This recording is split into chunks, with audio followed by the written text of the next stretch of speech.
Welcome to arch and Sifan medicine. আমার নাম আসিম। আজকে আপনাদের নিয়ে চলে এসেছি নতুন একটা ভিডিও নিয়ে। তো বন্ধুরা, আজকে আমরা যেটা সম্বন্ধে ভিডিও করবো সেটি হলো অ্যাডভান্স র্যাপ নিয়ে। তো বন্ধুরা, অ্যাডভান্স র্যাপের কম্পোজিশন হলো অ্যামোক্সিসিলিন, পটাশিয়াম, ক্লাভোনেট।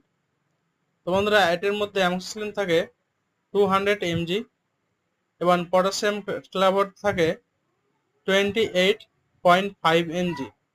তো বন্ধুরা, বাচ্চাদের ঠান্ডার ক্ষেত্রে এই অ্যাডভান্স স্ট্রাপটি খুব একটা ভালো কাজ করে, যেমন সাইনাসাইটিস, বক্সাইটিস, নিউমোনিয়া ক্ষেত্রে এই অ্যাডভান্স স্ট্রাপ খুব একটা ভালো কাজ দেয়।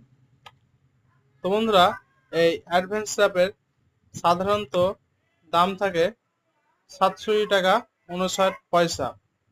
তো বন্ধুরা, আপনারা এই অ্যাডভান্স স্ট্রাপটি সম্বন্ধে যদি সম্পূর্ণ ভিডিও দেখতে চান, তো নিচে ডেসক্রিপশনে লিঙ্ক দেওয়া আছে।